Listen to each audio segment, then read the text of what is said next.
Hello everyone, আসসালামু আলাইকুম। Welcome back to my channel sweeties easy recipe. আজকে তৈরি করে দেখাবো আমি চট্টগ্রামের ঐতিহ্যবাহী মেজবানি মাংস, যেটা কিনা যে কোনো ওরস বা যে কোনো দাওয়াতে তৈরি করা হয় এবং বেশি পরিমাণ মাংসের দিয়ে এই রান্নাটা করা হয়। তো সামনে তো কোরবানির ঈদ। কোরবানির ঈদে তো সবার বাসায় কম বেশি মাংস থাকবে। এই সুযোগে আপনারা তৈরি করে ফেলতে পারেন আমার রেসিপি ফলো করে।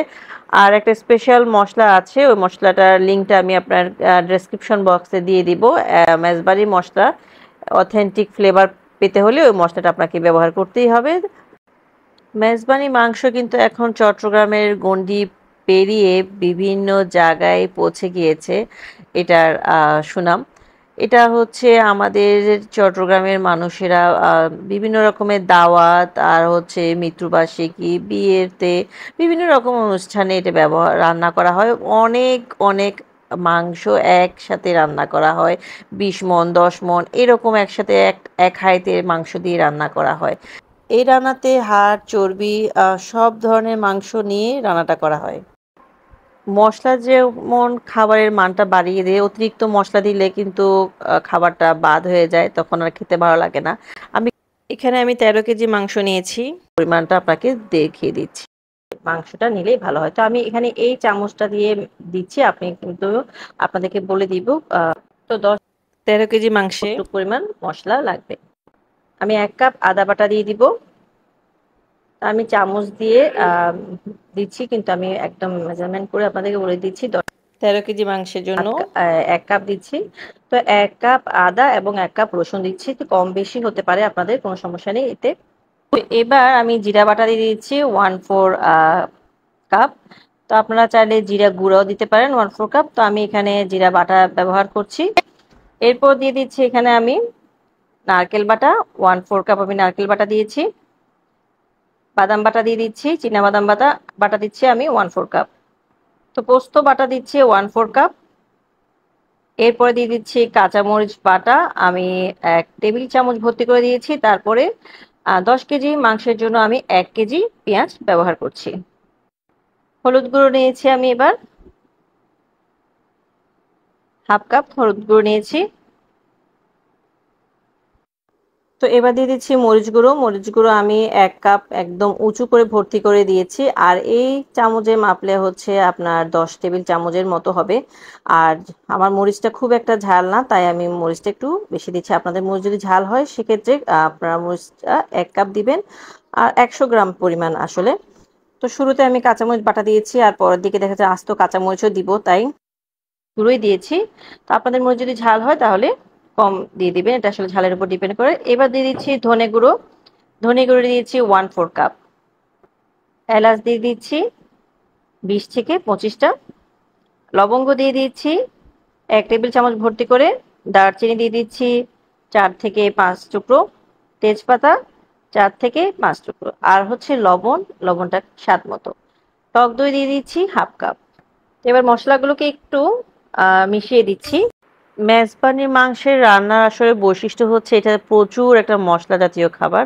আপনারা রেগুলার মাংসের রান্নায় এত ধরনের বাটাবুটি খুব একটা ব্যবহার করে না, কিন্তু মেজবানি মাংসের মধ্যে প্রচুর মশলা যায়। বিভিন্ন রকমের বাটা মশলাগুলো আমি যা যা ব্যবহার করেছি সব মশলা ব্যবহার করতে হয়। আর সরিষার তেলটা অবশ্যই ওরা ব্যবহার করে, সরিষার তেলটা আপনারা ব্যবহার করবেন। তো এবার দিয়ে দিব তেল। 10 কেজির জন্য 600 গ্রাম তেল নিয়েছি। আমি 600 থেকে 700 গ্রাম তেল দিয়েছি। তো এখানে আসলে তেলের পরিমাণটা কিছুটা চর্বির উপর ডিপেন্ড করে। দেখা যায় যে অনেক সময় কোরবানির মাংসেতে অন্যান্য মাংসের চাইতে চর্বির পরিমাণটা একটু বেশি থাকে, সেক্ষেত্রে তেলের পরিমাণটা একটু কম বেশি করে দিতে পারবেন। তো ভালোভাবে কিন্তু আমি মাখিয়ে নিয়েছি, যেহেতু অনেক বেশি মাংস মাখাতে একটু কষ্ট হচ্ছে। এবার হাতে অল্প করে পানি দিয়ে এই হাত ধোয়া পানিটা দিয়ে দিব।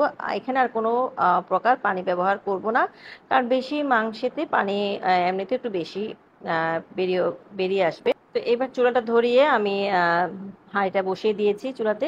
আর এটা প্রথমে একটু হাই ফ্লেমে জাল দিব। এরপর আমি এখানে কিন্তু বেশ কিছু কাঁচামরিচ দিয়ে দিয়েছি।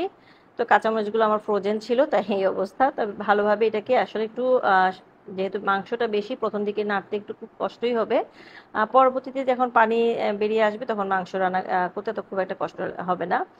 তো এখানে আসলে মাংস সিদ্ধ হওয়ার বিষয়টা হচ্ছে যে চুলা এবং হাঁড়ির উপরেও ডিপেন্ড করে, কম বেশি কখন কতটুকু মাংস সিদ্ধ হবে। তো এখানে আপনাদের যদি মাংস সিদ্ধ হতে একটু দেরি হয়, সময় লাগে, তাহলে আপনারা গরম পানি ব্যবহার করতে পারবেন।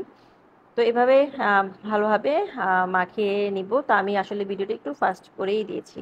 স্পেশাল মেজবানির অথেন্টিক মশলাটা আপনারা পেয়ে যাবেন, আমি ডেসক্রিপশন বক্সে লিঙ্কটা দিয়ে দিব। একদম খুঁটিনাটি সম্পূর্ণ বুঝিয়ে দিয়েছি কিভাবে কি করতে হবে না করতে হবে। আপনারা ওটা অবশ্যই দেখে আসবেন, এই রান্নার জন্য এই মশলাটা অবশ্যই লাগবে।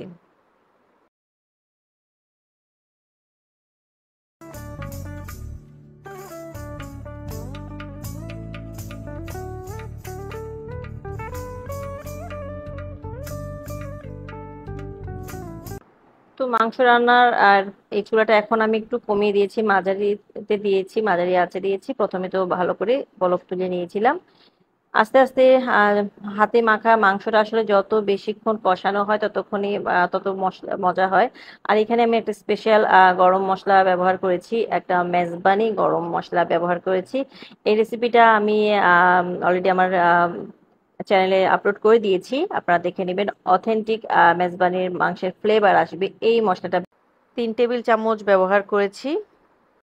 আর শেষ পর্যায়ে আমি এখানে 1 টেবিল চামচের মতো রাঁধুনি গুঁড়া ব্যবহার করছি, কোনো ব্র্যান্ডের মশলা না। আপনারা মশলার দোকানে পাবেন রাঁধুনি, ওই রাঁধুনির গুঁড়াটা, রাঁধুনিটাকে আমি একটু খোলায় টেলে তাওয়ায় টেলে একটু ব্ল্যান্ড করে এটাকে আমি নিয়েছি, রেখেছি। এখান থেকে 1 টেবিল চামচ আমি ব্যবহার করেছি। আপনার মেজবানির অথেন্টিক ফ্লেভারের জন্য সকল বাবুর্চিরা এই রাঁধুনি গুঁড়াটা ব্যবহার করে থাকে। আমি একদম সম্পূর্ণ সিক্রেটটা আপনাদের সাথে শেয়ার করে ফেললাম। এটার কারণেই একটা মেজবানি ফ্লেভার আসে। আপনারা বাসায় রান্না করার সময় একটা গরম মশলা ব্যবহার করেন, ওটার মধ্যে দেখবেন যে মেজবানি ফ্লেভার পাবেন না, ওটা একটা গরম মশলার ফ্লেভার পাবেন, ওটার টেস্ট একরকম। কিন্তু মেজবানির ফ্লেভারটা আসার জন্য এই রাঁধুনি গুঁড়াটা আপনাকে ব্যবহার করতেই হবে। তো আমি মশলা যেটা ব্যবহার করেছি স্পেশাল মেজবানি মশলা, ওটার মধ্যে রাঁধুনি গুঁড়াটা আছে। তারপরও এটা আলাদাভাবে নামানোর সময় আমি 1 টেবিল চামচ ব্যবহার করেছি। আপনারা এটা অল্প রান্না যদি করেন, মাংস 2-3 কেজি যদি রান্না করেন, তাহলে 1 চা চামচের মতো ব্যবহার করবেন, দেখবেন অথেন্টিক ফ্লেভার পাবেন। তো আশা করি আজকের রেসিপি আপনাদের ভালো লেগেছে। আজ এই পর্যন্ত। আল্লাহ হাফিজ, আসসালামু আলাইকুম।